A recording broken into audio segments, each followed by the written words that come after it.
Today we're talking about why you keep starting over. And no, it's not because you're lazy. It's because the modern fitness culture sets you up to fail. Let me show you how to break that cycle. I'm Hannah. If you're looking for raw, grounded, no BS advice without the fake positivity, filtered inclusivity, or content-driven authenticity, you're in the right place.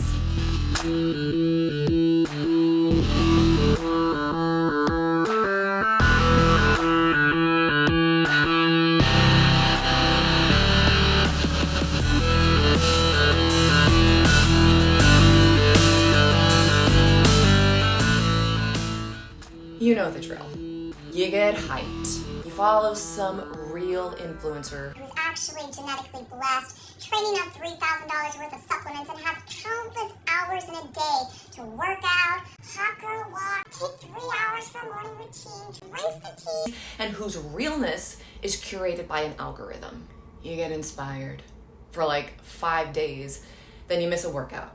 You grab takeout and your energy dips, and instead of adjusting, you scrap the whole thing. Because perfection or nothing, right? What you're actually doing is performing. You're mimicking discipline, not building it. Because the system you copied wasn't made for your life, it was made for content. This page exists inside the culture, but we don't fall victim to it. We call it for what it is, a constant stream of curated struggle, fake relatability, filtered self-improvement, and algorithm-fueled dysfunction. We're not above it, we just know how to navigate it with clarity and ownership. The truth is, most people are chasing fitness in a culture that's allergic to 3 things. 1, accountability. Your responsibility for your outcomes of your actions. Not your genetics, not the algorithm, but we say, it's triggering to be held accountable. You can't talk to me like that. You can't say that to me. 2, delayed gratification. We want results now. Amazon Prime that shit. 30-day abs, 2-week shreds, hot girl walk. If it doesn't work immediately, it must not work. And 3, critical thinking. If a reel is aesthetic enough or says the words glow or gut health in a pastel font, we're sold. Meanwhile, the people we look to for inspiration aren't living real lives. They're not building what you're building. Their full-time job is looking like they have it together. Meanwhile, you're out here trying to raise kids, work who knows how many jobs, build a business, manage chronic stress, and copy someone whose full-time job is content. Of course the plan breaks down. So here's where we stop spiraling and we start building. Tangible, actionable, no fluff. Here's how. Step 1, get honest about your capacity. Not your dream self, not the you with the 5 a.m. sunrise routine and the $400 blender, your real life. Are you trying to follow a plan that requires 2 hours a day when you barely get 20 minutes of peace before bedtime? Adjust your expectations to your season. You will be the same you after you buy the supplement or program as before. Don't think you magically become someone different because you swipe your card.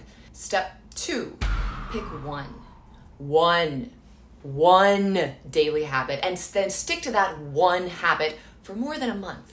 Anchor yourself in who you want to become. It could be a 10-minute daily walk, no hitting the snooze button, protein at breakfast, water before coffee. The picking of the habit isn't the hard part, and maybe neither is the picking of the one habit the hard part. It's picking which habit you will stick to for more than a month before you add in another habit or changing it entirely. You're not trying to earn your worth. You're trying to prove to your brain, I follow through.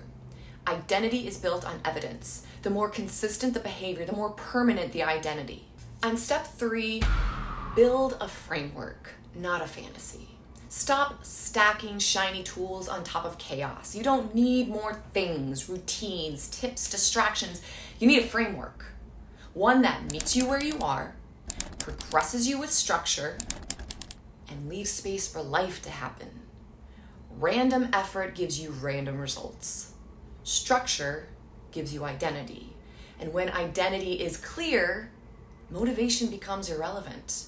Let me say this plainly. You will never stick to a system that conflicts with who you believe you are.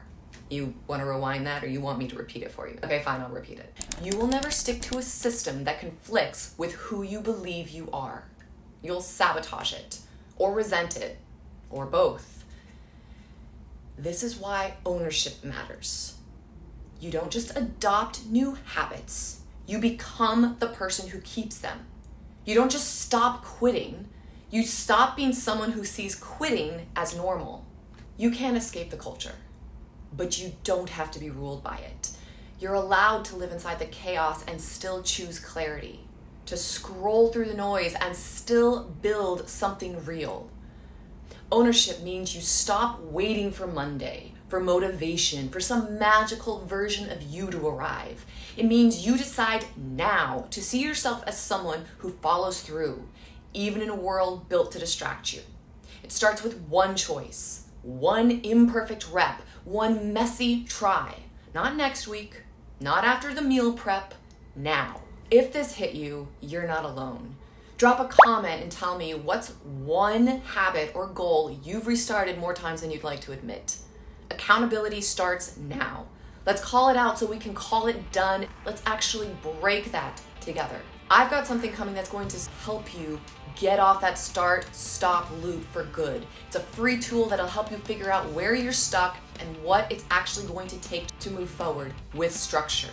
I'm not giving you another aesthetic fix yourself checklist. I'm giving you a mirror and a map. The work's still yours, but now you'll actually know where to start. You'll hear more about it in a few weeks, so be sure to subscribe and hit the notification bell so you can stay in the loop and take ownership of your life. And don't forget to share this with someone who's stuck in their Monday loop and maybe, just maybe, choose to start today.